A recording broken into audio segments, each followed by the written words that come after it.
Olá a todos, bem-vindos de volta ao meu canal para um novo mistério com Molly Westbrook. Se você é novo por aqui, se nunca viu meu rosto na sua tela antes, então, oi, meu nome é Molly Westbrook e eu posto vídeos de crimes reais como este toda semana. Então, se você acha que isso é algo que você pode querer continuar assistindo, por favor, inscreva-se e não se esqueça de ativar o pequeno sino de notificação para que o YouTube te avise sempre que eu postar um novo vídeo. Esta semana vamos falar sobre o caso resolvido de Becky Watts. Agora, este é um caso que eu pretendia cobrir praticamente desde que comecei meu canal, porque aconteceu não muito longe de onde eu moro, no sudoeste da Inglaterra, e eu me lembro vividamente de ver este caso em todas as notícias. Estava em todas as notícias e redes sociais. Lembro-me de assistir aos apelos na televisão, de compartilhar os cartazes de desaparecimento da Becky no Facebook e de acompanhar o desenrolar deste caso comovente e chocante.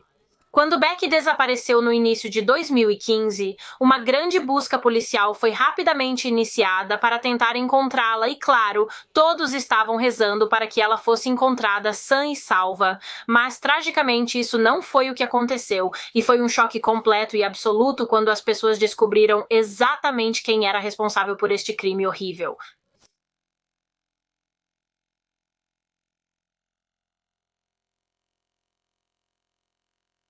Então, para o caso desta semana, estamos voltando ao início de 2015 em Bristol, que é uma cidade localizada no sudoeste da Inglaterra, e esta é Rebecca Marie Watts, ou Becky, como ela era frequentemente chamada por amigos e familiares. Ela nasceu no dia 3 de junho de 1998 em Bristol, então ela viveu lá toda a sua vida.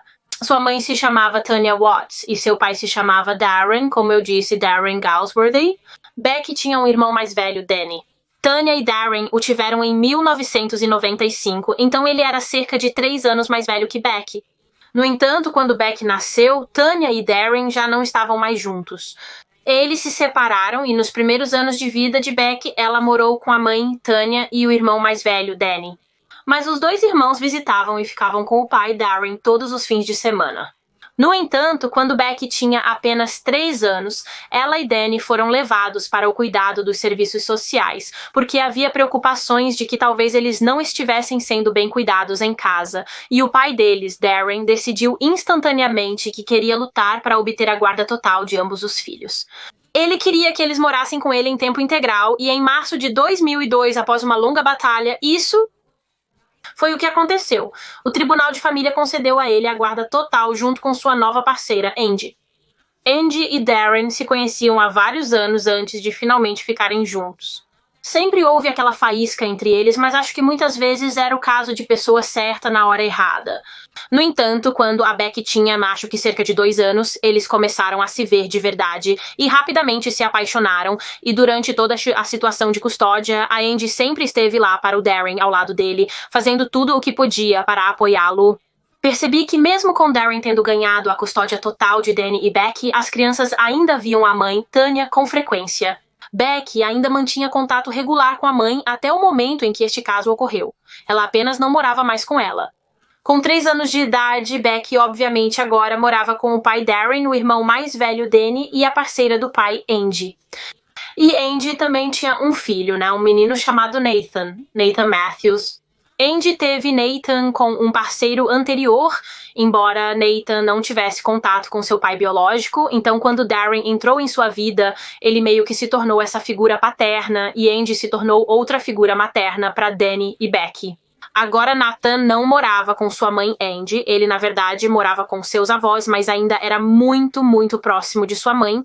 Então quando Angie se tornou madrasta de Becky e Danny, Nathan se tornou o meio-irmão deles, e Nathan era bastante mais velho que Becky e Danny. Ele tinha cerca de 11 anos a mais que Becky, então estava em seus primeiros anos de adolescência quando as duas famílias meio que se uniram, e ele se dava bem com eles. Nathan e Danny costumavam sair e jogar videogames juntos. Nathan definitivamente gostava mais de Danny do que de Becky. Acho que porque Becky era obviamente a mais nova.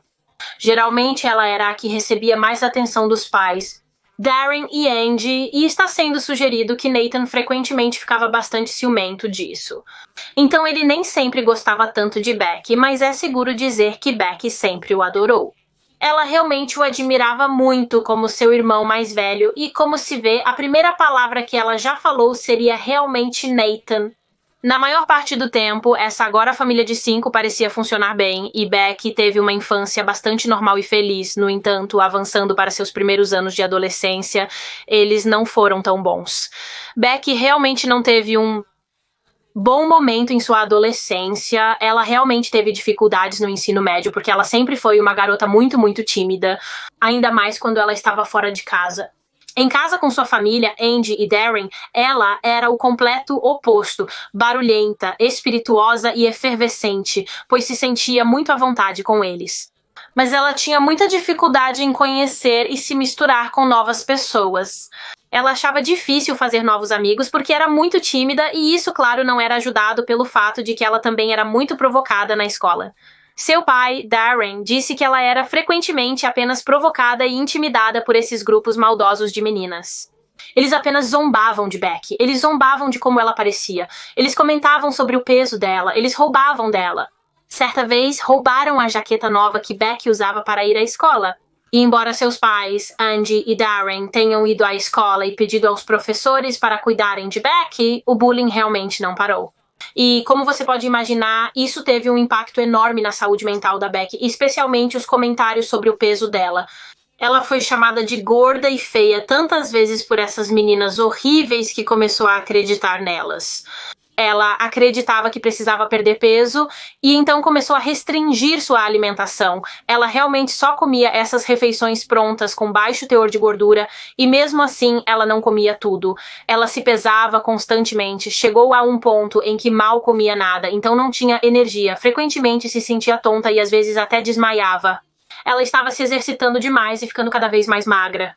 E cada vez mais magra, e claro, Darren e Andy estavam muito preocupados com ela, então entraram em contato com o médico algumas vezes, acredito eu, e eventualmente Beck foi encaminhada para uma clínica de transtornos alimentares e saúde mental, onde foi diagnosticada com anorexia e na época ela tinha apenas 12 anos. E nos meses seguintes, felizmente, ela começou a ganhar peso. Seu peso ficou tão perigosamente baixo em um ponto que ela quase teve que ser internada na clínica de transtornos alimentares. Mas com o tempo, ela começou a comer cada vez mais. E aos 13 anos, ela estava novamente com um peso saudável. E à medida que sua alimentação começou a melhorar, sua ansiedade também diminuiu um pouco. Como eu disse, ela era uma menina muito, muito, muito tímida e realmente lutava com ansiedade social, mas com o tempo ela desenvolveu um pouco mais de confiança e quando chegou ao 9º ano do ensino médio, ela realmente se tornou uma mentora para alguns dos alunos mais jovens do 7º ano. Beck sempre cuidava deles, ela verificava se eles estavam bem, ela verificava se eles não estavam sendo intimidados, porque obviamente ela podia. E se identificar com isso, ela foi tão maltratada que não queria que ninguém mais tivesse que passar pelo que ela passou. Seu pai, Darren, disse que ela até recebeu um prêmio da escola por ser a aluna mais bondosa. Quando tinha 14 anos, Beck foi transferida para uma escola diferente em Bristol. Era chamada de Serviço de Educação Hospitalar de Bristol. E o motivo da transferência foi porque, durante o período em que seu transtorno alimentar e sua saúde mental estavam no pior estado, ela perdeu muitos dias de aula porque, em primeiro lugar, ela matava a aula porque as meninas lá tornavam a vida dela um inferno e ela não queria ir e, em segundo lugar, muitas vezes, ela estava muito doente para ir. Ela estava tão fraca por mal se alimentar e se exercitar demais que simplesmente não conseguia ir.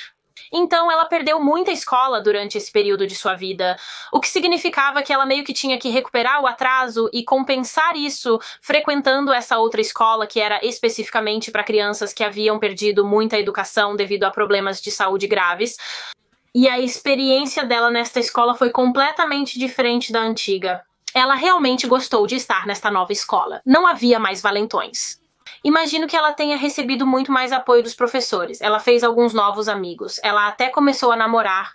Ela começou a namorar Luke, que Darren descreveu como um garoto extremamente adorável e educado. Então as coisas estavam mesmo melhorando para Beck. Em agosto de 2013, ela teve o emocionante papel de ser dama de honra em um casamento. Seu pai Darren e sua parceira Andy haviam decidido se casar. Infelizmente, Andy havia sido diagnosticada com esclerose múltipla cerca de 2 anos antes, e esse diagnóstico realmente a afetou profundamente, como se pode imaginar. Caso você não esteja familiarizado com a esclerose múltipla, é uma condição que pode afetar o cérebro e a medula espinhal, o que pode resultar em problemas com a visão e equilíbrio e movimento, etc. Então, foi um período realmente difícil para a família ter que aceitar esse diagnóstico, e depois Darren decidiu que finalmente queria se casar com Andy. Ele descreveu em seu livro como queria organizar um grande evento para reunir toda a família e amigos e simplesmente ter um dia maravilhoso. Então, o casamento aconteceu no final de agosto de 2013. Os filhos deles, Danny e Nathan, compartilharam o papel de padrinho e Becky foi uma das damas de honra ao lado de uma de suas primas e também da namorada de seu meio-irmão Nathan, com quem ele estava desde por volta de 2008. O nome dela era Shauna Hall e, pelo que parece, foi um dia muito agradável. Becky se divertiu muito e ela estava absolutamente linda em seu vestido de dama de honra e, após o casamento, a vida para Becky continuou como de costume. Ela ainda estava frequentando a escola, ainda tinha o namorado Luke, ainda estava vendo amigos. Tudo em sua vida parecia estar indo bem, o que é por isso que foi um choque tão grande quando, em fevereiro de 2015, Becky Watts, de 16 anos, pareceu simplesmente desaparecer de repente. A data era 19 de fevereiro de 2015, e naquele dia era, na verdade, o aniversário do irmão mais velho de Becky, Danny, embora eu não acredite que Becky ou o resto da família realmente tivessem algum plano com ele naquele dia. Aparentemente, ele estava passando o dia com amigos em uma festa, então, no geral, o dia começou como qualquer outro para Becky. Naquela manhã, Becky estava em sua casa, onde ela obviamente morava com seu pai Darren e sua madrasta Angie. Eles moravam em uma rua chamada Crown Hill, em St. George, em Bristol. Darren foi trabalhar cedo naquela manhã, então por um tempo foi apenas Angie e Becky na casa, até que eventualmente Angie foi buscada por sua mãe e levada para uma consulta no hospital. Angie ficou fora de casa por cerca de 2 horas. Naquele dia, em menos de 12h45, por volta das 12h45, ela retornou e descobriu que seu filho Nathan e sua namorada Shauna estavam em casa. Eles usaram uma chave que sempre era deixada do lado de fora para entrar e estavam na sala assistindo televisão. Mas Becky não estava, ela não estava em casa. Parecia que ela tinha saído e Shauna mencionou para Andy que acho que pouco depois de chegarem em casa, ela ouviu a porta da frente bater, enquanto ela fumava um cigarro. No jardim, ela presumiu que era a Becky saindo, pois costumava bater a porta, provavelmente por acidente. Andy presumiu que Becky, uma garota confiável de 16 anos, havia decidido passar o dia com uma amiga, algo que costumava fazer com frequência. No entanto, algumas horas depois, o namorado de Becky, Luke, chegou à casa. Ele bateu na porta e apenas perguntou se Becky estava lá e ele queria falar com ela porque tinha enviado mensagens de texto sem resposta. A última vez que ela respondeu a ele foi por volta das 11 da manhã e então as mensagens dela simplesmente pararam, o que ele achou estranho porque a Becky costumava responder rapidamente. De qualquer forma, Luke apareceu, perguntou se Becky estava em casa, mas ela não estava. Andy disse que avisaria assim que tivesse notícias ou Becky chegasse. Luke foi embora, mas Becky não voltou para casa naquela noite e a família não teve notícias dela. Honestamente, não pensaram muito nisso na época, apenas assumiram que ela havia decidido ficar na casa de uma amiga naquela noite, o que não era fora do comum. Ela costumava ficar na casa de suas amigas. Mas então o próximo dia chegou, 20 de fevereiro, e foi quando os alarmes começaram a soar. Becky não voltou para casa naquela manhã também, e na tarde do dia 20, todos os amigos de Becky e seu namorado Luke apareceram em sua casa, e quando perceberam que Becky não estava lá, ela não estava em casa, eles basicamente disseram para sua madrasta, Angie: "Estamos realmente preocupados com a Becky, nenhum de nós a viu ou ouviu falar dela em mais de 24 horas. Ela não está atendendo o telefone, respondendo mensagens ou qualquer coisa." Angie começou a se preocupar também, pois ela e Darren presumiram que Becky estava apenas com uma amiga. Mas aqui estavam seus amigos na porta de sua casa dizendo que não a tinham visto. Então, onde ela estava? Onde estava a Becky? Assim que seus amigos chegaram, Angie entrou em contato com seu marido Darren no trabalho e contou a ele sobre a Becky. Ele saiu do trabalho imediatamente e dirigiu para casa. E após uma rápida busca em seu quarto, Darren notou que nada, realmente nada, parecia estar fora do lugar. O quarto dela parecia bem normal. Havia algumas coisas de Becky que haviam sumido, como seu telefone e seu laptop pareciam estar faltando, mas além disso, tudo estava normal, o que realmente apenas aumentava a confusão.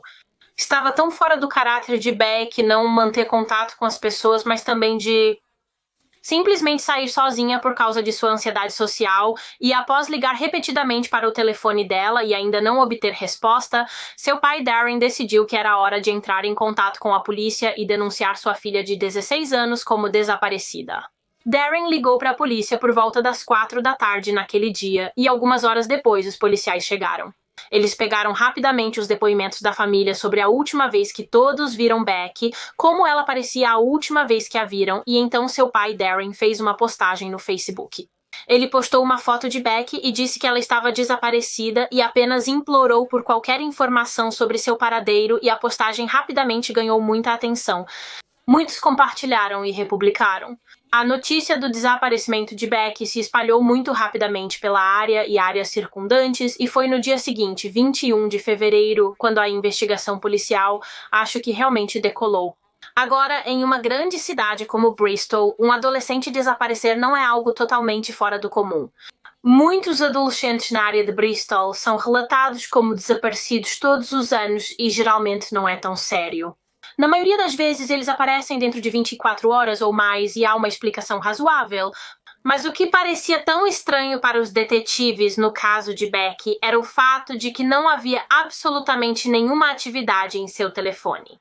Como eu disse, ela não estava respondendo a chamadas e mensagens de texto, e também foi determinado que ela não tinha estado ativa em nenhuma de suas plataformas de mídia social, mas parecia que ela tinha levado seu telefone para onde quer que fosse, então por que ela não estava usando?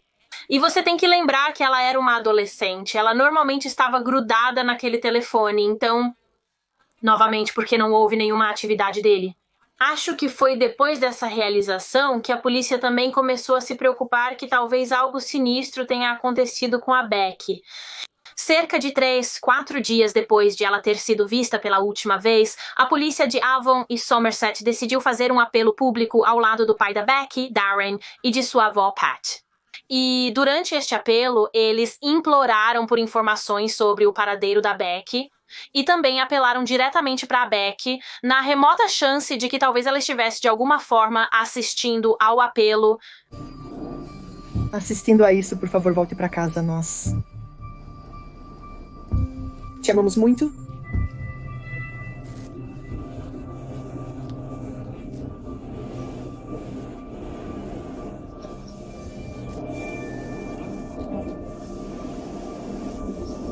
Novamente, sua família, amigos e até a polícia recorreram às redes sociais. Eles estavam tentando espalhar a consciência do caso de Becky. Havia até uma hashtag circulando nas redes sociais chamada Encontre a Becky. E como eu disse no início do vídeo, eu me lembro vividamente de ver tudo isso nas redes sociais na época. Eu moro relativamente perto de Bristol, então me lembro de ver os cartazes de desaparecidos e de compartilhá-los online e de quão grande foi esse caso. Todos sabiam sobre o desaparecimento de Becky Watts. Cartazes foram colocados em toda Bristol, o caso de Becky foi destaque em muitos jornais e apesar de tudo isso, apesar de todos estarem procurando por ela, não havia nada. Nenhum sinal ou aparição relatada de Becky. Logo, grupos de busca foram formados para começar a procurá-la. Os próprios policiais estavam procurando na área local, mas acho que também membros da comunidade local se uniram para ajudar na busca. Eles estavam procurando em campos e florestas, bem como em jardins. Equipes de mergulho vasculharam lagoas e rios locais em todos os lugares possíveis. O pai da Becky, Darren, continuou a fazer apelos e entrevistas de televisão, entrevistas de rádio. Ele ainda estava pedindo ajuda nas redes sociais. Ele estava fazendo tudo o que podia para espalhar a palavra e tentar trazer sua filha para casa em segurança e bem. E eu acredito que foi por volta do dia 25 de fevereiro quando a polícia decidiu que precisava realizar uma busca forense na casa de Becky. A essa altura, já estava chegando a uma semana desde a última vez que ela foi vista, e eles ainda não tinham ideia de onde ela estava ou se ela ainda estava viva. Então, embora ainda fosse uma investigação de pessoas desaparecidas, parecia que um ato criminoso poderia ter estado envolvido em seu desaparecimento. Então, os pais de Becky, Darren e Angie foram solicitados a deixar a propriedade e uma equipe forense foi enviada e, enquanto tudo isso acontecia, a família e os amigos de Becky estavam sendo chamados à delegacia um por um para serem entrevistados. Primeiramente, para construir uma imagem do tipo de garota que Becky era e como era sua vida, mas também para determinar se alguém na vida de Becky poderia ter tido algum envolvimento no que quer que tenha acontecido com ela. E, claro, duas das pessoas que foram entrevistadas foram o irmão mais velho de Becky, Nathan, e a namorada de Nathan, Shauna Hall. Agora, em suas entrevistas, eles obviamente informaram a polícia que estavam na casa no dia em que Becky desapareceu. E Shauna informou a eles que, embora ela não tenha realmente visto Becky sair, ela ouviu a porta da frente bater e acreditava que era Becky. E parecia que essa foi a última vez que Becky foi vista. Obviamente não foi uma visão real, foi apenas um barulho, mas essa foi a última vez que alguém soube do paradeiro de Becky. Shauna foi a última a vê-la. Shauna realmente disse que na época ela pensou que Becky poderia estar um pouco mal-humorada ou algo assim quando saiu, por causa do fato de que ela bateu a porta. Mas havia algo na entrevista de Shauna em particular que eu acho que se destacou para os detetives e foi o fato de ela estar bastante risonha. Você pode nos dizer seu nome completo, por favor? Shauna Stacy Sherman, ok? Vou apenas rolar isso para baixo. Enquanto ela repassava os eventos daquele dia. O que ela conseguia se lembrar, ela frequentemente dava uma risadinha, o que parecia estranho. Quero dizer, talvez fosse nervosismo, riso nervoso. Mas você sabe, ela está na delegacia porque a sua, eu acho, quase cunhada está desaparecida e tem estado desaparecida por dias, então o que tem de engraçado nessa situação? O namorado dela, Nathan, por outro lado, em sua entrevista, parecia muito calmo e relaxado, o que novamente se destacou um pouco porque, ao contrário do resto da família, ele não parecia muito chateado ou preocupado com a Becky. Mas, no geral, os relatos dele sobre o dia em questão pareciam combinar bastante bem. Ambos foram consistentes e a polícia não tinha nenhuma prova incriminadora contra nenhum deles. No entanto, durante a busca forense na casa onde Becky morava, que obviamente estava acontecendo enquanto todas essas entrevistas estavam ocorrendo, a equipe forense realmente encontrou algo muito preocupante no quarto da Becky. Bem, não exatamente dentro do quarto dela, mas especificamente no batente da porta que leva ao quarto dela. Você vê no batente da porta, eles encontraram vestígios de sangue, pequenas manchas de sangue em diferentes áreas do batente. E após testes foi determinado que esse sangue era da Becky. Então a polícia começou a pensar se houve algum tipo de luta na porta do quarto da Becky. Se ela foi atacada e possivelmente até morta, o crime ocorreu em seu próprio quarto ou na entrada para o seu quarto? Isso explicaria o sangue dela na moldura da porta? Mas sangue não foi a única coisa que a equipe forense encontrou. Eles também descobriram, de fato, em algumas dessas manchas de sangue, impressões digitais. Havia digitais nelas. Sangue, mas de quem eram essas impressões? Bem, os cientistas, é claro, queriam coletar amostras e analisá-las para descobrir. Enquanto isso, enquanto esperavam os resultados desses testes, o meio-irmão de Becky, Nathan, e sua namorada Shauna foram chamados novamente para serem entrevistados. Veja, a polícia ela estava muito desconfiada deles neste ponto, porque, como eu acabei de dizer, esse sangue na porta de Becky indicava que algo havia acontecido com ela na casa, no quarto dela. E Nathan e Shauna eram as únicas duas pessoas também na casa ao mesmo tempo que Becky naquele dia. E como sabemos, Shauna afirmou que ouviu Becky sair, mas o fato é que Becky nunca foi vista em nenhuma câmera de segurança depois que supostamente saiu de casa naquele dia e não houve relatos confirmados de sua presença. E evidências de sangue, sugerem que Becky pode ter sido atacada em casa, então parecia que isso poderia ter sido uma mentira. Nathan e Shauna estavam mentindo em sua versão dos eventos, as evidências sugeriam que Becky nunca realmente saiu de casa naquele dia. Então, os detetives os trouxeram de volta, começaram a interrogá-los, e o que é interessante é que nas entrevistas de Nathan, o detetive começou a fazer algumas perguntas sobre seu relacionamento com Becky, e ele disse que nem mesmo gostava dela, ele não gostava da própria meia-irmã, ele disse que não gostava de Becky porque alegava que ela podia ser bastante rude e mal-humorada, das vezes, ele disse que Becky era rude com sua mãe, Angie, muitas vezes a madrasta de Becky, e isso o irritava. Eu não conversava particularmente com ela, mas obviamente eu não gostava particularmente dela. E obviamente o que me irrita é a maneira como ela fala com a minha mãe. Às vezes ela pode ser meio rude ou o que seja. Eu penso em um tempo cívico real. Ele, Nathan, teve algum tipo de preocupação em falar conosco. Não que ele tenha me dito, não. Se ele tiver, eu não saberia. Então ficou claro para a polícia que Nathan e Becky não tinham um relacionamento muito bom, eles discutiam bastante, mas é claro que isso não é uma evidência concreta de que ele fez algo com ela. Todos os irmãos brigam e discutem, então a polícia realmente não tinha nada concreto para provar que Nathan ou Shauna tinham algum envolvimento no desaparecimento de Becky. Então, mais uma vez, após essa entrevista, o casal estava livre para ir e a investigação continuou. Embora, na verdade, não tenha demorado muito depois disso, quando a polícia teve um grande avanço no caso, eles foram contatados pela equipe forense que os informou que haviam identificado de quem eram as impressões digitais no sangue de Becky em sua porta. As impressões digitais pertenciam ao seu meio-irmão mais velho, Nathan Matthews, de 28 anos.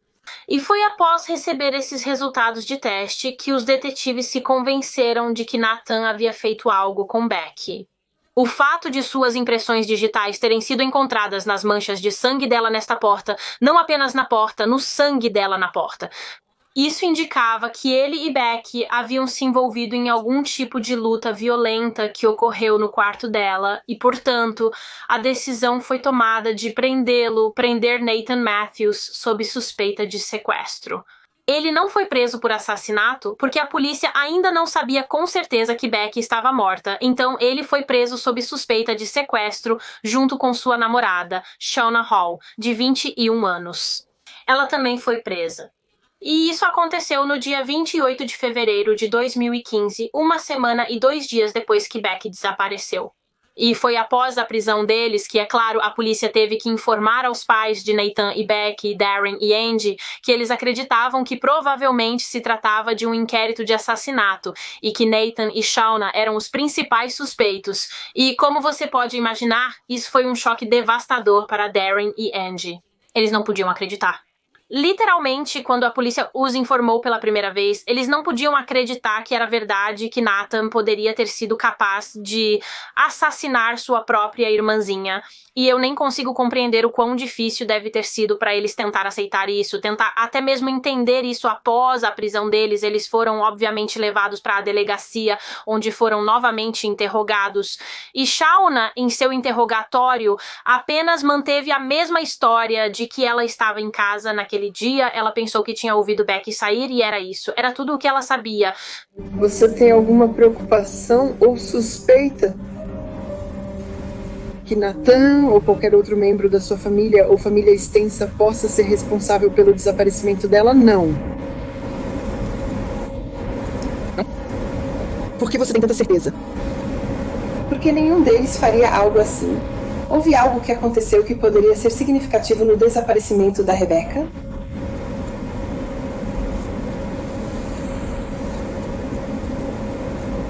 Não. Você tem absoluta certeza?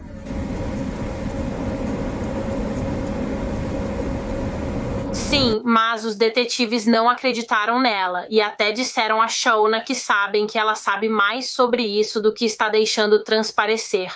Mas ainda assim ela não se desviou de sua história. Eu sei que você tem algo para nos contar. Eu posso ver isso no seu rosto. Eu estava apenas me certificando de que não havia nada como uma coisa significativa estranha que eu não tinha pensado. Eu não sei. E foi o mesmo com Nathan. Ele não cederia, ele não admitiria nada. Ele ainda estava mantendo a mesma história que Shauna tinha. Suas contas eram exatamente as mesmas, então parecia que eles provavelmente tinham revisado suas histórias juntos antes. Eles concordaram em contar a mesma história e ficar juntos. Então, como ambos claramente não tinham intenção de dizer a verdade, a polícia decidiu revistar a casa do casal para ver se podiam encontrar mais provas que os ligassem ao crime. Porque até este ponto, tudo que eles tinham como prova era a impressão digital de Nathan no sangue de Becky e eles precisavam de mais do que isso. Eles precisavam que o caso contra eles fosse o mais forte possível se eles fossem acusá-los e levá-los a julgamento.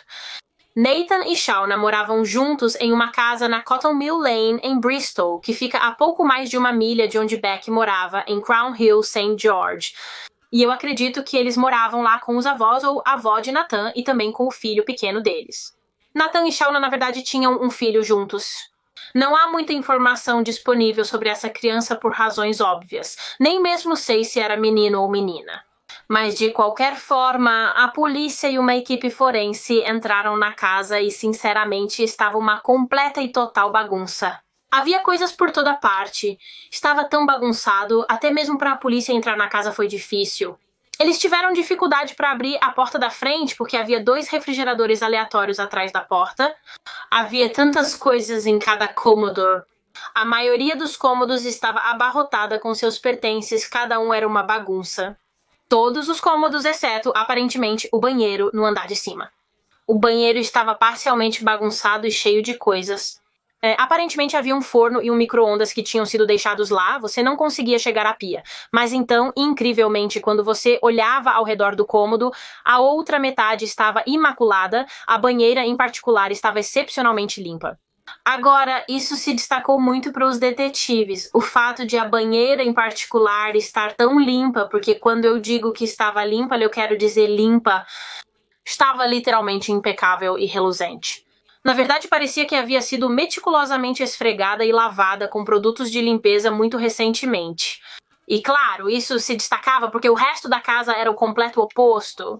Estava tão sujo e bagunçado e ainda assim a banheira e o chuveiro pareciam quase novos. Estava tão limpo que foi neste ponto que os detetives começaram a teorizar que talvez o banheiro em sua casa pudesse ter sido uma cena de crime. Talvez se eles mataram a Becky, ou se o Nathan matou a Becky, eles colocaram o corpo dela nesta banheira enquanto eles descobriam o que fazer com ela. Talvez no dia em que ela desapareceu, eles a sequestraram de sua casa e a levaram para casa e houve uma luta violenta no banheiro. Agora, porque a banheira estava tão impecável e claramente havia sido limpa, a perícia na verdade não encontrou nada lá. Qualquer vestígio de sangue ou qualquer DNA da Beck, mas enquanto eles não encontraram nenhuma evidência forense adicional, eles encontraram algo mais em sua casa que forneceu à polícia outra pista potencial. Acredito que foi cerca de 2 dias após o início da busca em sua casa quando eles encontraram alguns recibos. Os recibos eram de uma loja chamada B&Q. B&Q é uma loja de ferragens que temos aqui no Reino Unido e a data desses recibos era 20 de fevereiro de 2015, o dia após Beck desaparecer e os itens que haviam sido comprados na B&Q, os itens listados neste recibo eram muito alarmantes para a polícia.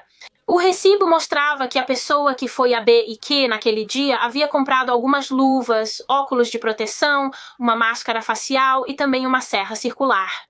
Então a polícia foi a esta B&Q e eles verificaram o circuito fechado de televisão daquele dia e, ao fazer isso, eles conseguiram determinar que foi o padrasto de Beck, Nathan, que foi e comprou esses itens. Aparentemente, ele até estava fazendo perguntas aos funcionários sobre a serra que estava comprando. Ele estava comparando as que eles tinham em estoque e perguntando, sabe, qual está melhor, qual era a mais forte, etc.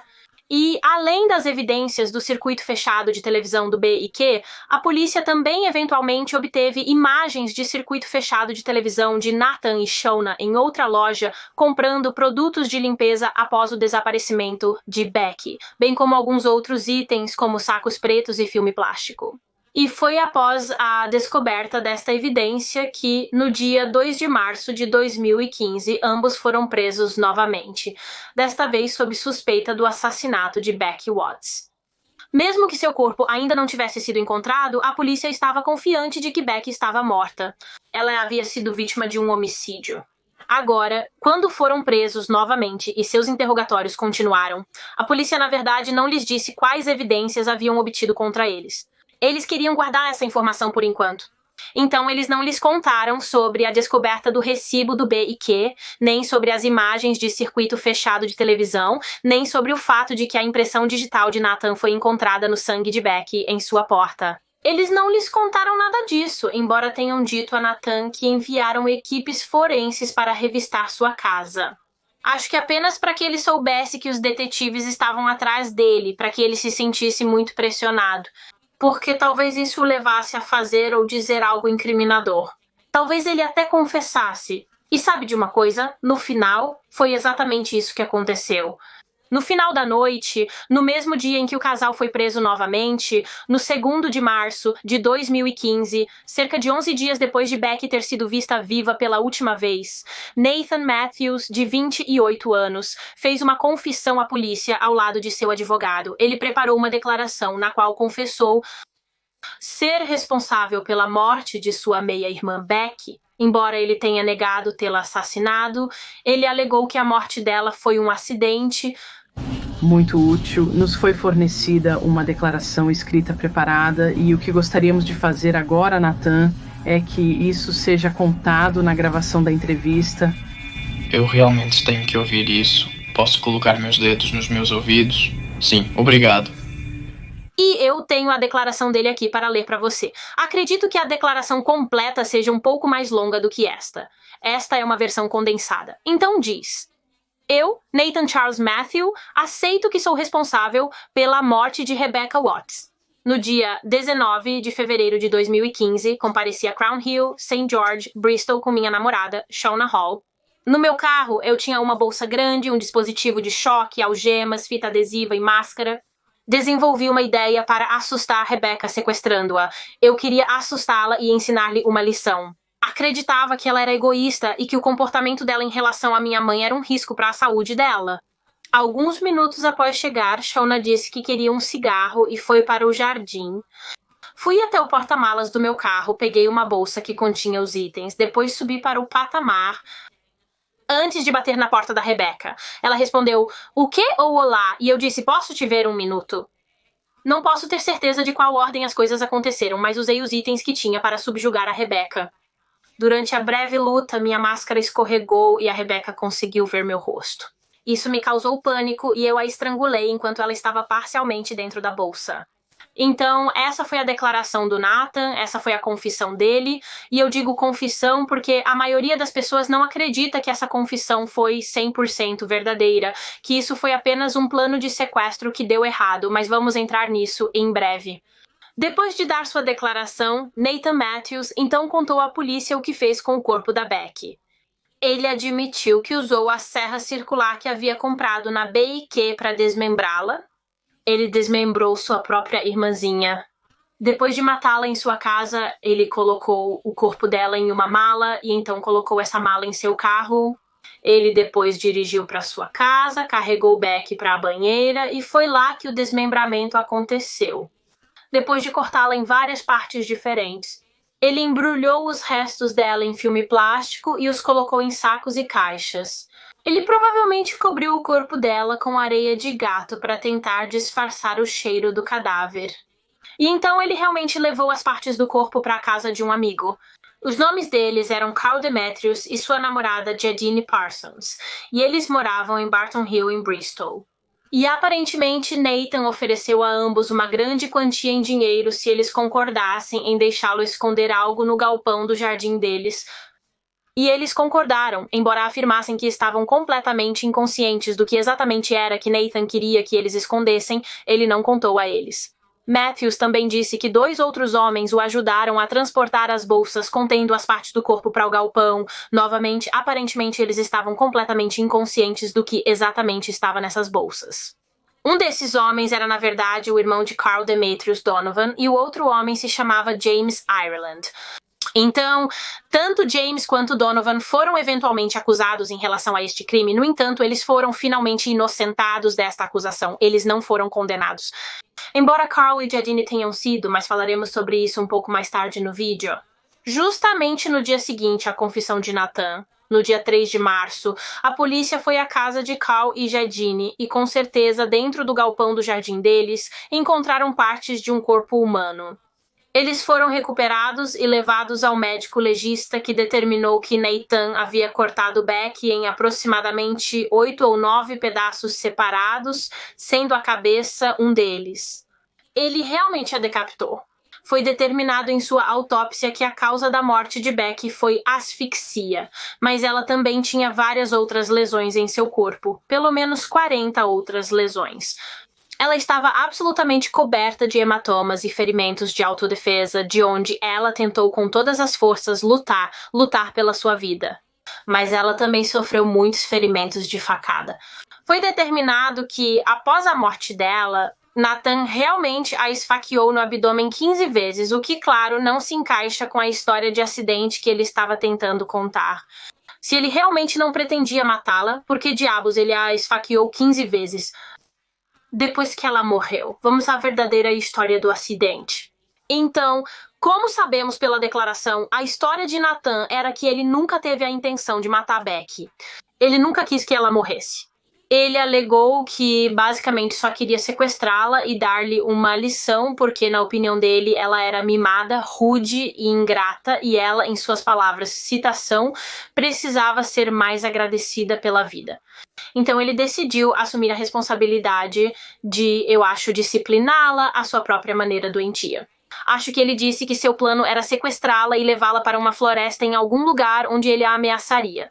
Mas enquanto ele tentava sequestrá-la, ele alegou que entrou em pânico e a estrangulou.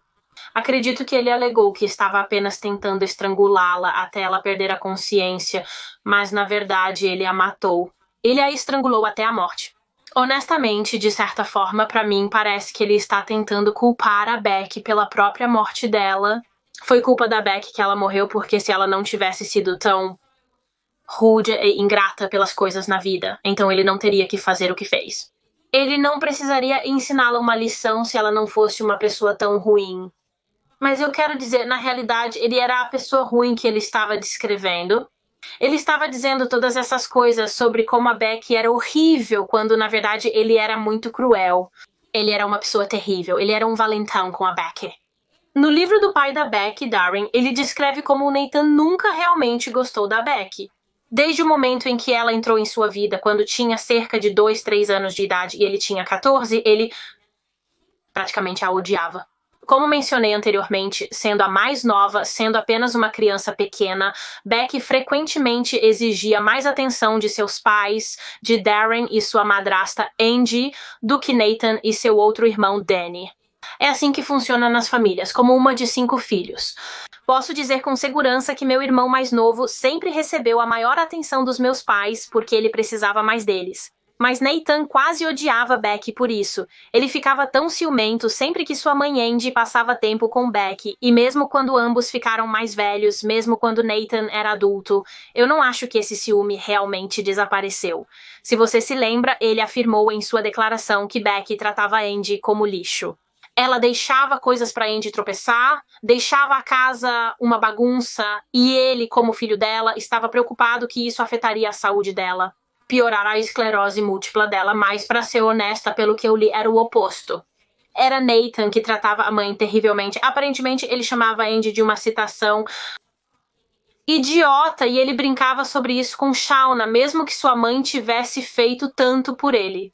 Darren e Angie apoiaram financeiramente Nathan e Shauna por anos. Eles tinham que dar dinheiro para Nathan com frequência para comida, roupas e coisas do tipo, porque ele nunca realmente conseguiu um emprego decente, então não podia pagar por nada.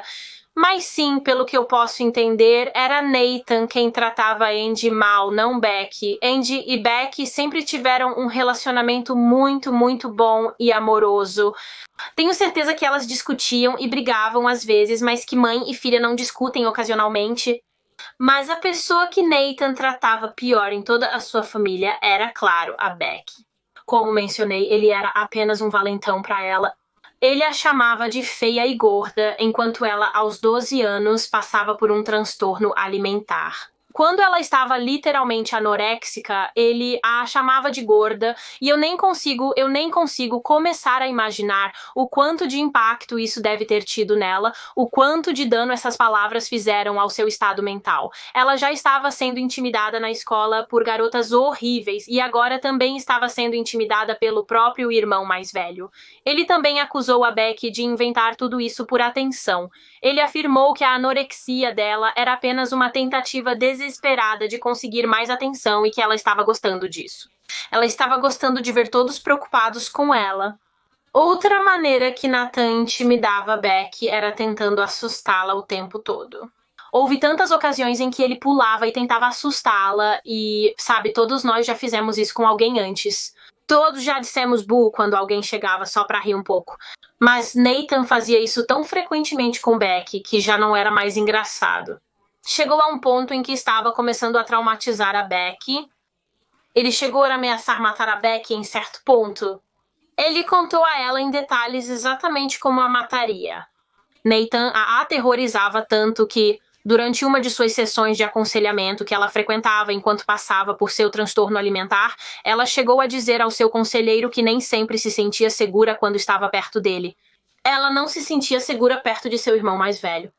E no livro do pai de Becky, Darren, ele fala sobre como agora, quando olha para trás para todas essas coisas horríveis que Nathan fez com Becky, ele pode ver o quão vil ele foi com ela. Naquele tempo, quando esses fatos ocorriam, ele os atribuía apenas à rivalidade entre irmãos. Ele só achava que eles discutiriam e brigariam como qualquer outra dupla de irmãos. Mas refletindo, ele pode ver que havia outro lado nisso. Ele pode ver que a maneira como Nathan tratava Becky não era apenas, sabe, ele sendo um irmão mais velho, um pouco idiota às vezes. Era muito mais sinistro do que isso. Era bullying. Nathan estava fazendo bullying com a Becky e simplesmente a aterrorizando. Voltando à declaração de Nathan, ele também afirmou durante sua confissão que sua namorada, Shauna Howard, não tinha absolutamente nenhum envolvimento no que aconteceu com a Becky. Ele afirmou que Shauna não estava envolvida na morte de Becky, em todo o desmembramento, e que ela não tinha ideia de que Nathan fez algo disso. Ela não sabia que Becky estava morta e que Nathan a havia matado. No entanto, tenho certeza de que você sabe o que está por vir. Os detetives não acreditaram nisso por um segundo. Eles não acreditavam que Shauna não sabia nada sobre isso. Como ela poderia não ter sabido? Ela estava literalmente na casa naquele dia quando Nathan estava atacando Becky. Bem, ele alegou, e Shauna alegou que ela estava no jardim fumando um cigarro naquele momento. Mas sabemos pelas lesões de Becky que houve uma luta muito violenta entre os dois. Então, como Shauna não ouviu isso? E vamos apenas dizer por argumento que ela não ouviu? Bem, como Nathan colocou o corpo de Becky em seu carro sem Shauna saber? Nathan disse que colocou o corpo de Becky em uma bolsa ou mala ou algo assim depois que ela morreu. E se isso for verdade, essa bolsa teria sido extremamente pesada. Shauna não teria visto ele lutando para carregar essa bolsa pesada sozinho, escada abaixo, e não o questionou sobre isso? Ela não lhe teria perguntado o que diabos há naquela bolsa. Quer dizer, Nathan realmente teria conseguido carregar uma bolsa contendo um corpo morto sozinho? Parece mais do que provável que ele teria precisado de alguma ajuda com isso, e Shauna era a única outra pessoa na casa naquele momento que poderia ter ajudado. Como sabemos, Nathan levou o corpo de Becky de volta para sua casa onde ele morava com Shauna e lá ele a desmembrou na banheira. Então, novamente, como ele fez isso? Como ele usou uma serra circular para cortar Becky sem que Shauna soubesse? Isso não faz sentido. Outro indício de que Shauna sabia eram as imagens das câmeras de segurança, que nós falamos anteriormente. Tanto ela quanto Nathan foram à loja e eles compraram um monte de produtos de limpeza depois que Becky teria sido morta. E sabemos que a banheira onde ela foi desmembrada foi totalmente limpa. Eles também trouxeram sacos de lixo pretos e vários rolos de filme plástico. E sabemos que o corpo de Becky havia sido envolvido em filme plástico. Então os fatos do caso sugerem que mesmo que Shauna não estivesse envolvida na morte real de Becky, ela certamente pelo menos ajudou na limpeza e no encobrimento. Talvez ela até tenha ajudado a desmembrar o corpo de Becky e a envolver suas partes do corpo. Shauna, em seu interrogatório, é claro, negava isso. Ela manteve sua inocência e disse que não tinha ideia de que tudo isso tinha acontecido. Qual é o seu conhecimento sobre ele ter matado a Becky? Descobri ontem de manhã. Descobri ontem de manhã. Antes disso, eu não tinha ideia de que ele estava envolvido em algo. E como sabemos que você não estava envolvida no assassinato de Becky? Não haveria nenhuma prova. Mas a polícia não acreditou nela. O que eles acreditavam era que Shauna e Nathan estavam juntos nisso e que eles tinham feito um plano que, se chegasse a um certo ponto, se a polícia encontrasse evidências sólidas, Nathan confessaria e ele afirmaria que Shauna era inocente e Shauna simplesmente concordaria com isso. Ela sairia impune. Enquanto isso, enquanto os detetives ainda estavam interrogando Shauna, outros detetives estavam tentando obter mais informações de Nathan, porque ele ainda estava mantendo sua história de que a morte de Beck foi um acidente, um plano de sequestro que deu errado. Então eles começaram a fazer perguntas sobre o momento em que Beck realmente morreu, mas ele não dizia nada, não cooperava, apenas chorava e continuava dizendo sem comentários. Beck se levantou, Nathan, enquanto você até estava estrangulando. Sem comentários.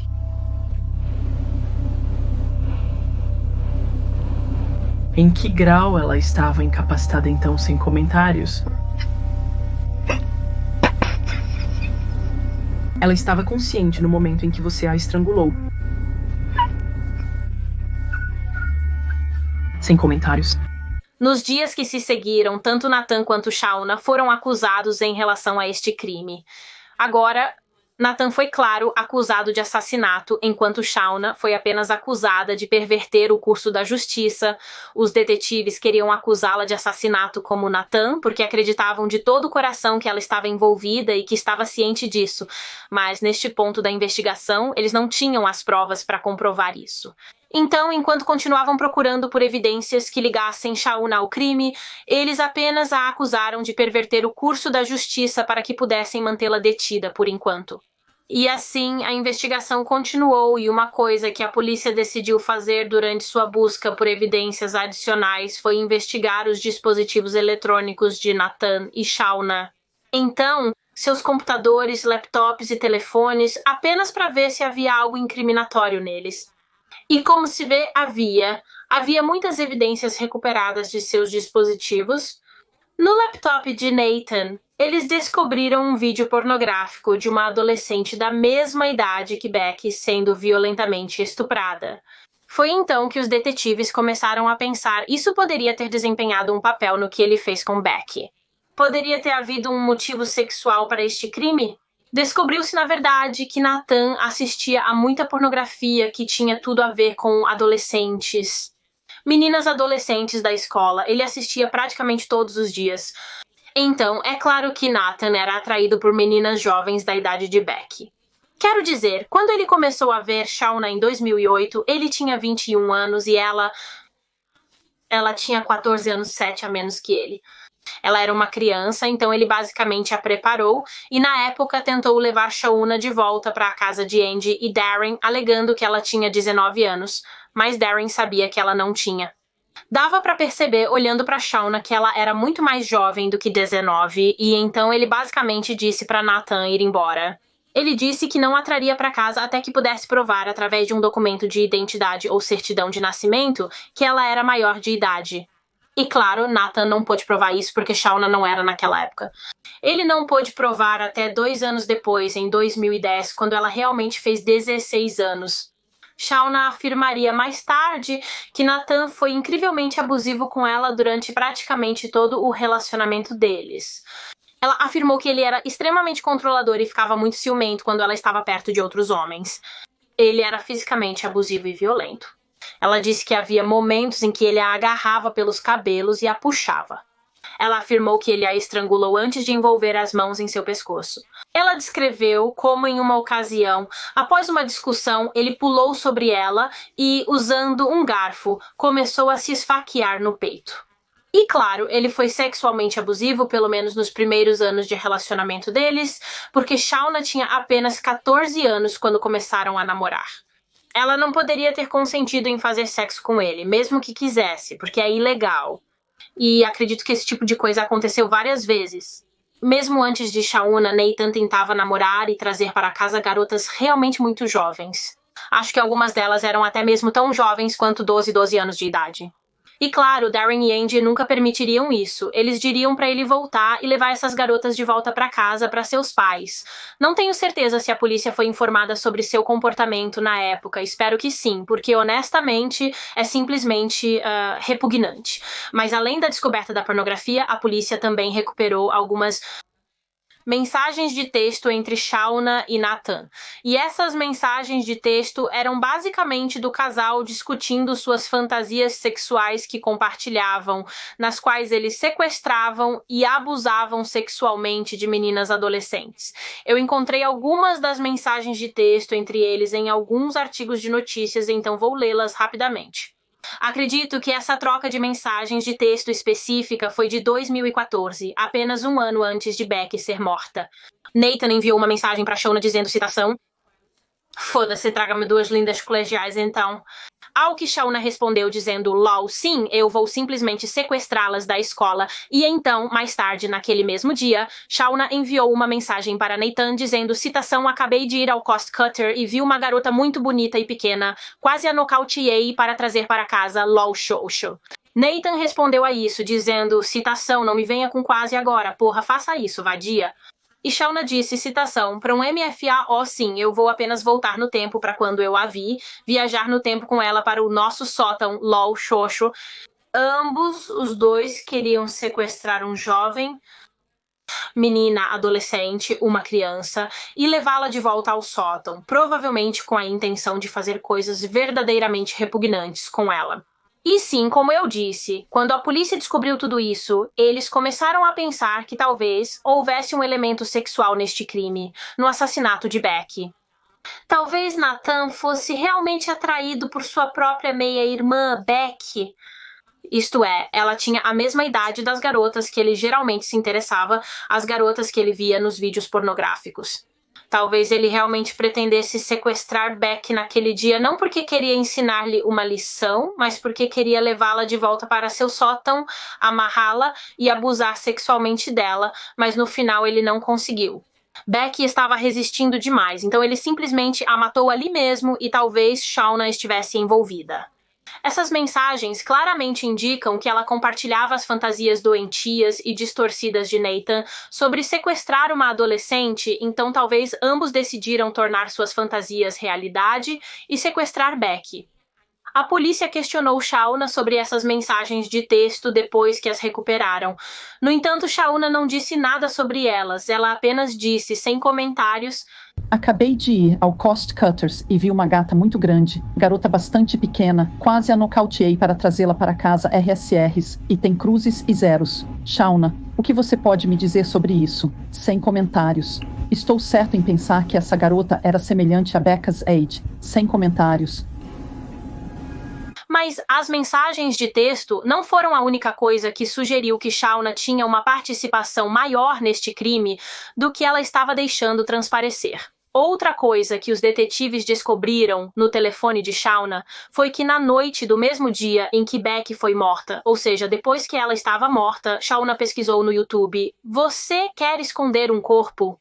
Você quer esconder um corpo é aparentemente uma paródia da música Você Quer Brincar na Neve, do filme Frozen da Disney. Apenas horas depois que Becky foi morta, Shauna procurou essa música no YouTube e a tocou para Nathan. Então, o que isso te diz? Ela afirmava que não tinha absolutamente nenhuma ideia do que aconteceu com Becky e, no entanto, apenas algumas horas depois de ela ser assassinada, ela procurou a música Você Quer Esconder um Corpo. Será que foi mesmo só uma coincidência? Mas a prova mais forte que a polícia finalmente teve quando se tratou de ligar Shauna diretamente ao crime foi realmente a evidência forense. Os cientistas eventualmente determinaram que o DNA de Shauna foi descoberto em uma máscara facial que havia sido escondida no mesmo galpão de jardim onde as partes do corpo de Becky haviam sido escondidas. A polícia acreditava que essa era uma máscara facial que havia sido usada durante o desmembramento e também que o DNA de Shauna foi encontrado em uma bolsa onde uma das partes do corpo de Becky havia sido colocada e foi após a descoberta de todas essas evidências que em junho de 2015, Shauna, de 21 anos, também foi acusada de assassinato. De acordo com algumas fontes, tanto Nathan quanto Shauna também tiveram outras acusações adicionais além de assassinato. Estas incluíam conspiração para sequestro, impedimento do sepultamento legal de um corpo e posse de uma arma ilegal. Essas eram as armas de choque que eles possuíam. Também acredito que havia acusações relacionadas à posse de imagens indecentes de meninas jovens e crianças. E ambos decidiram se declarar inocentes. Shauna se declarou inocente de todas as suas acusações, incluindo assassinato, enquanto Nathan se declarou culpado da maioria de suas acusações, exceto conspiração para sequestro e assassinato. Ele se declarou inocente dessas. Ele tentou alegar que foi homicídio culposo. Novamente, ele sustentou que a morte de Becky foi acidental, sem intenção de matá-la. Então, obviamente, isso significava que ambos teriam que ir a julgamento, e o julgamento começou no dia 6 de outubro de 2015 no Tribunal da Coroa de Bristol. Claro que durante o julgamento, a equipe de defesa de Nathan manteve sua versão de que a morte de Becky foi apenas o resultado de um plano de sequestro que deu errado. No entanto, a acusação delineou todas as razões pelas quais acreditavam que isso era uma mentira e passaram pela sua versão teorizada dos eventos, o que acreditavam que aconteceu no dia da morte de Becky com base nas evidências. A acusação disse que naquele dia fatídico, 19 de fevereiro de 2015, Nathan e Shauna saíram de casa, entraram no carro e dirigiram até a casa onde Becky morava. E, na verdade, há imagens de circuito fechado de televisão deles dirigindo até a casa, né? No carro, como sabemos, eles basicamente tinham um kit, o próprio kit de sequestro deles, que continha a arma de choque, a fita, as algemas. Eles pretendiam usar esses itens para sequestrar Becky, e a acusação acreditava que eles queriam sequestrá-la porque queriam usá-la para satisfazer suas fantasias sexuais distorcidas compartilhadas. As evidências sugerem que o ataque começou e terminou no quarto de Becky e ao redor dele, e quando Becky começou a reagir e se defender, ela foi sufocada e estrangulada até a morte. Depois que ela morreu, eles colocaram o corpo dela em uma mala, colocaram a mala no carro e então realmente a deixaram lá no carro enquanto Andy e Darren finalmente voltavam para casa. Quando Darren e Andy chegaram em casa, teriam visto o carro de Nathan e Shauna estacionado do lado de fora, indicando que o casal estava em casa. Eles teriam passado pelo carro deles enquanto se aproximavam da porta da frente e estavam completamente inconscientes de que o corpo morto de Becky estava dentro dele. Nathan e Shauna ficaram na casa de Darren e Andy durante a maior parte da noite, enquanto o corpo de Becky permanecia do lado de fora no carro.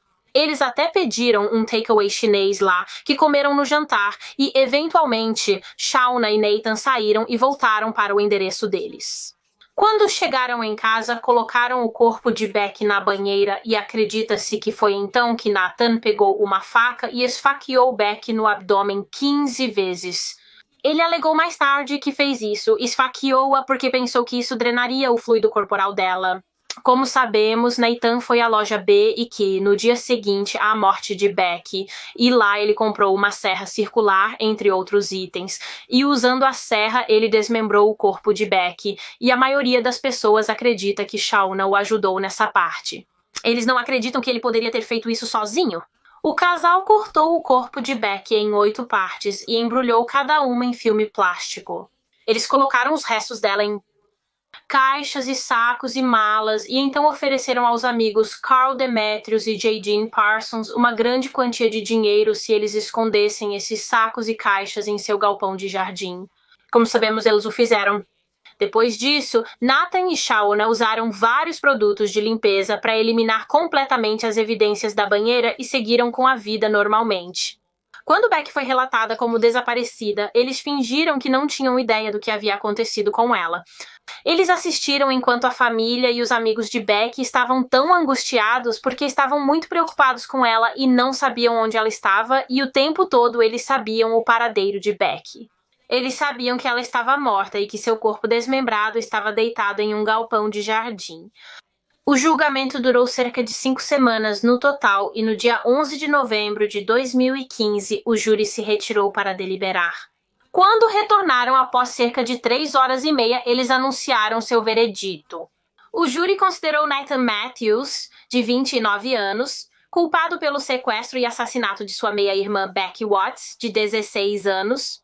Shauna, por outro lado, foi na verdade considerada inocente de assassinato, mas culpada de homicídio culposo. E ela também foi considerada culpada por perverter o curso da justiça, impedir um enterro legal e posse de uma arma de choque. E pelo que eu entendo, o motivo dela não ter sido considerada culpada de assassinato foi porque não havia necessariamente nenhuma evidência concreta ligando-a diretamente à morte de Becky. Havia evidências suficientes para convencer o júri de que Shauna estava envolvida na limpeza e no desmembramento, mas não havia evidências de que ela estava envolvida no ataque em si. Então ela não foi condenada por assassinato, em vez disso foi condenada por homicídio culposo e por sua participação no crime. Shauna Hall, de 21 anos, foi condenada a 17 anos de prisão, enquanto Nathan Matthews foi condenado à prisão perpétua com um mínimo de 33 anos. Tanto Carl Demetrius quanto J. Dean Parsons foram condenados por auxiliar um infrator porque, obviamente, permitiram que Matthews escondesse o corpo de Becky em seu galpão. Por isso, Carl foi condenado a cumprir 2 anos de prisão e Jadine recebeu uma sentença de 16 meses. Aparentemente, tanto Nathan quanto Shauna tentaram recorrer de suas sentenças em 2016, mas é claro que ambas foram rejeitadas e a prisão é onde ambos permanecem até hoje. Os pais de Beck e Nathan, Darren e Angie ainda estão juntos hoje. Eles ainda estão casados, o que acho que diz muito sobre a força do relacionamento deles. Acho que depois que isso aconteceu com eles, muitas pessoas esperavam que Darren e Angie se separassem, porque obviamente foi o filho de Angie, Nathan, quem matou a filha de Darren, Becky, mas honestamente Becky era tanto filha de Angie quanto de Darren. Eles não eram biologicamente relacionados, mas isso não importava. Angie amava Becky como se fosse sua própria filha e ficou tão devastada quanto Darren quando Becky foi morta. E Angie e Darren têm sido o sistema de apoio um do outro desde então. Mesmo depois que Nathan destruiu seus mundos, eles nunca pararam de se amar. Eles nunca pararam de estar lá um para o outro. E é isso para este caso. Esse é o caso de Becky Watts, que na verdade ficou conhecida como o Anjo de Bristol após sua morte. Um caso incrivelmente trágico. Becky tinha apenas 16 anos. Ela ainda era uma criança quando sua vida e seu futuro inteiro foram cruelmente tirados dela. Tirados por alguém que deveria amá-la, cuidar dela e protegê-la, seu irmão mais velho. Compartilhem seus pensamentos e opiniões sobre o caso nos comentários. Adoraria saber o que vocês acham. Muito, muito obrigada por assistir. Por favor, dê um like neste vídeo e se inscreva se ainda não o fez, e eu verei vocês novamente na próxima vez para outro mistério com Molly. Tchau!